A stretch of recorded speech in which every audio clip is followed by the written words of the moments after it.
Oh my god. Vais-je m'en sortir? Comme d'habitude, c'est le gros bordel.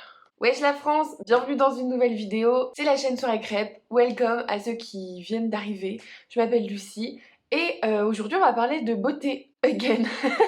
J'avais envie de vous parler d'une palette que j'ai reçue très récemment de la part de Too Faced. Merci Too Faced d'ailleurs, ça me fait très plaisir. C'est la palette Light My Fire. Donc c'est une palette qui est sortie il n'y a pas très longtemps je crois sur Sephora. Elle coûte 29,90 € et en fait c'est une palette qui est dans la gamme de ce format là. Ceci est très précis. Too Faced en fait un format voilà, de palette de 8 fards à paupières comme celle-ci. J'en avais déjà deux, donc la Hot Buttered Rum qui est genre ma préférée, c'était une des premières à sortir je crois. Donc c'était une palette avec déjà un peu des fards chauds. En fait c'est... Arrêtez avec vos motos de merde. Voilà. En fait c'est des petites palettes qui faisaient partie je crois de la collection de Noël. Mais bref, en gros c'est un format de palette Too Faced qu'ils font de plus en plus.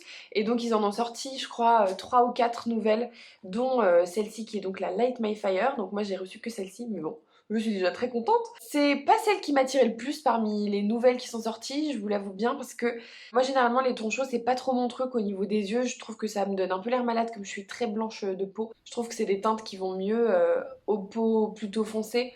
Donc bon après je suis contente hein, mais bon, je suis pas sûre de la garder, je la filerai peut-être à ma soeur. Mais voilà, donc c'est une palette de 8 fards. Mais en fait les motos me cassent les couilles là, ça se passe comment? C'est pour vous faire un peu le topo sur cette palette, donc elle contient 8 fards comme je l'ai dit, une majorité de mat, donc on a 1, 2, 3, 4, 5 fards mat, 2 fards irisés slash pailletés et un phare satiné. Alors je suis pas sûre qu'on voit vraiment à la caméra. En fait c'est un phare qui est plutôt, enfin qui on dirait un mat, mais il y a un espèce de reflet rose. Il a un sous-ton vraiment corail très flash. Et voilà, il y a un espèce de, je sais pas, un effet satiné un peu fuchsia. Donc c'est assez joli, c'est un des fards bizarrement, qui m'attire le plus, alors que d'habitude j'aime pas trop ces couleurs-là sur mes yeux. J'avais déjà swatché les fards avant de me maquiller et il y a déjà un phare où je peux vous dire tout de suite que je ne l'aime pas du tout. C'est celui-ci. C'est un phare un peu rose gold, mais qui est très chunky, genre c'est des paillettes qui sont assez épaisses et c'est genre vraiment très transparent, genre on voit R. Même si je frotte comme une zinzin, c'est pas très pigmenté quoi, je sais pas si on voit. Est-ce que téléphone tu pourrais faire la mise au point? Non? Bref, c'est un phare pas du tout pigmenté et ça m'a un peu gavée parce que bon, on a que 2 fards un peu pailletés dans cette palette, donc ça me fait un peu chier, j'avoue, que ce soit des fards pas très pigmentés. Celui-là en revanche est assez joli et il est un peu plus pigmenté. Et il y a vraiment beaucoup de reflets un peu à la fois cuivre, à la fois, je sais pas, je l'aime beaucoup. Donc voilà, donc je me suis maquillée un peu avec tout ça. Je vous laisse tout de suite avec le tuto de ce look que j'ai créé avec la palette et puis on se retrouve juste après pour savoir ce que j'en pense. Alors avant d'appliquer tous mes fards, j'ai commencé par appliquer une base à paupières, donc c'est celle de Morphe. C'est ce qui me permet en fait à la fois d'unifier très légèrement la paupière et de faire en sorte que mes fards tiennent mieux. Donc voilà, je l'ai appliqué au doigt. J'ai ensuite pris pour commencer la teinte Munchies, donc c'est une teinte beige, un peu chaude et un peu plus foncée que ma peau, donc c'est assez cool, ça a permis de faire une teinte de transition qui est un peu parfaite pour moi. Donc c'est une teinte que j'ai appliquée dans tout mon creux de paupière qui va me servir en fait de fard de transition pour mieux estomper mes fards par la suite. Donc j'ai utilisé un pinceau très fluffy pour pas avoir de grosses démarcations et pour que ça soit assez fondu dans tout mon creux de paupière. Donc voilà, j'ai fait des petits allers-retours.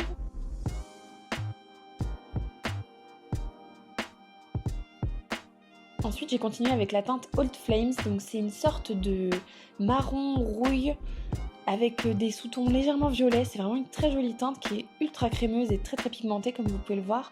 Donc j'ai pris un pinceau assez dense et légèrement plat pour le placer en ras de cils et en l'étirant vers l'extérieur. Donc j'y suis allée petit à petit en essayant de ne pas faire de taches. C'est une couleur qui s'est très bien travaillée, j'ai trouvé. Ça m'a pas du tout fait de démarcation, c'était très joli. Et je trouve que ça rend assez bien, je mets pas souvent ce type de couleur, mais en fait j'aime beaucoup. Ensuite j'ai continué avec la teinte Flaming Hot, donc c'est ce corail légèrement satiné avec des reflets un peu fuchsia que j'ai décidé d'appliquer au doigt pour essayer de faire ressortir un peu ce côté satiné. Ça n'a pas trop bien marché, mais au moins ça fait que c'était assez pigmenté sur ma paupière. J'ai même dû prendre un pinceau un peu fluffy pour estomper les bords et faire en sorte qu'il n'y ait pas de grosses démarcations parce que c'était quand même très pigmenté. Je suis venue aussi reprendre un tout petit peu de Old Flame pour réintensifier parce que je trouvais que la couleur s'était trop fondue avec le rose fuchsia. Donc j'ai tapoté au doigt, j'en ai rajouté quand je trouvais que c'était plus assez pigmenté. Je suis revenue estomper, enfin bref, vous connaissez.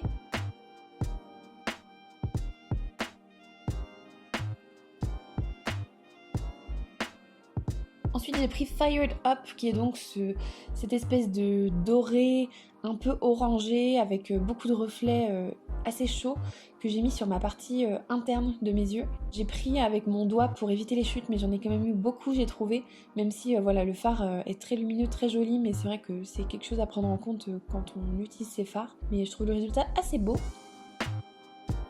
Et puis je suis venue prendre cette fameuse teinte Sparks Fly, donc ce fard pas très pigmenté que j'ai mis en fait pour faire la transition entre le fard un peu doré et puis mon coin externe, mais honnêtement j'ai pas trouvé que c'était très saillant.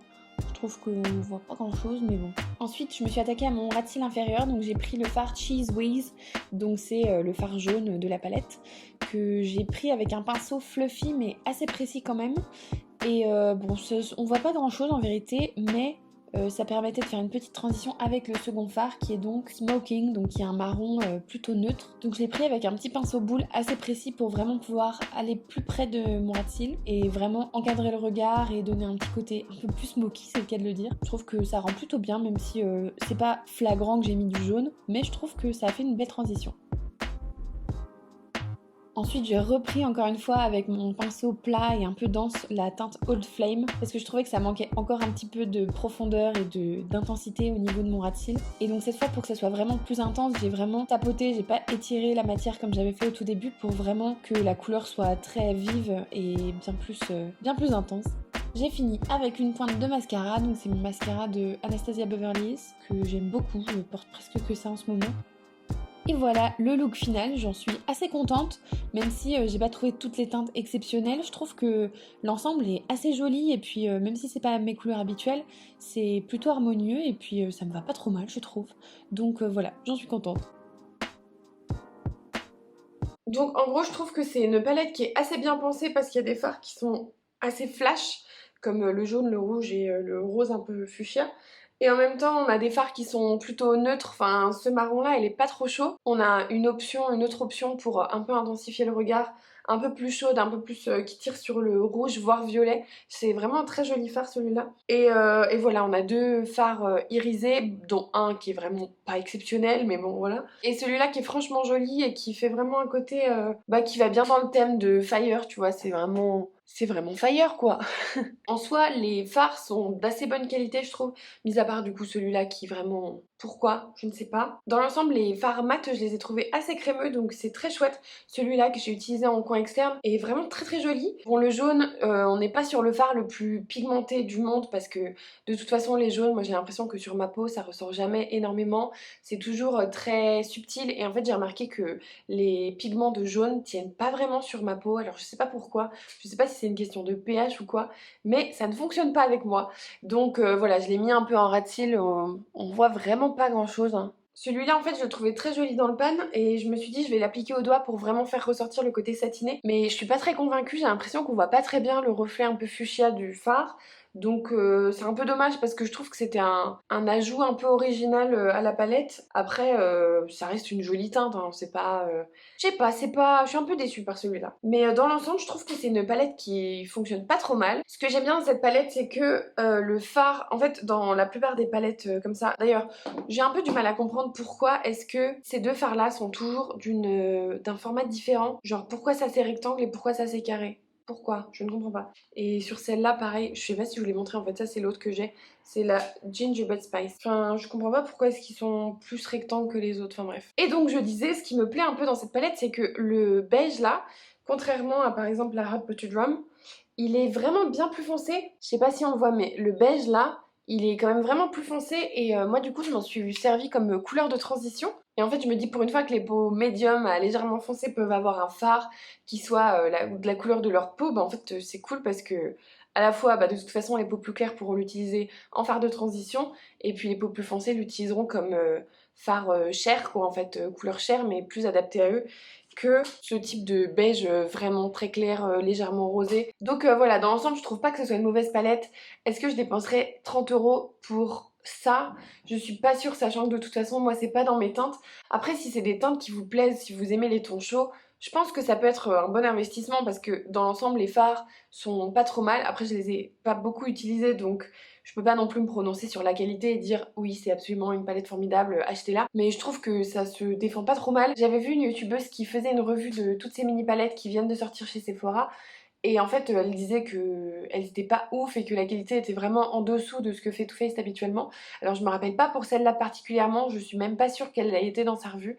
Mais franchement, par rapport à ce à quoi je m'attendais, je la trouve vraiment pas mal du tout. C'est des fards qui sont plutôt faciles à travailler. C'est Too Faced, hein, c'est pas Natasha Denona ou que sais-je, c'est vraiment des fards débutants friendly on va dire, et du coup c'est assez cool si vous n'avez pas vraiment de palette, que vous n'avez pas envie de vous diriger vers une grande palette Too Faced mais que vous avez envie de tester un peu et vous amuser avec des couleurs qui sortent un peu de l'ordinaire et des tons vraiment nude, etc. Donc voilà, c'est pas un 10 sur 10 mais c'est pas non plus un 2 sur 10. Voilà, j'espère que cette vidéo vous aura plu, que ça vous aura peut-être donné envie d'acheter cette palette. Comme d'habitude, je mettrai les liens, enfin je dis comme d'habitude, ceci est ma deuxième vidéo. Je vous mettrai les liens en barre d'infos, enfin du coup le lien pour potentiellement vous procurer cette palette là. Pour rappel, elle coûte 29,90€ et elle est disponible chez Sephora. Donc voilà, je sais pas du tout si ce sera une édition limitée ou pas. Pourquoi je parle aussi vite, je n'en ai aucune idée. J'espère que cette vidéo vous aura plu. Je vous invite bien entendu à vous abonner à ma chaîne Soirée Crêpe, à partager à vos potes qui potentiellement aiment les vidéos de beauté et les gens qui portent des pulls orange. Si vous avez des idées pour mes prochaines vidéos, vous pouvez bien sûr me le dire en commentaire. Je les lis, j'y réponds. Et puis, c'est à peu près tout. Voilà, je vous fais des gros bisous. Merci encore d'avoir regardé jusqu'à la fin. Et je vous dis à très vite dans une prochaine vidéo. Bye!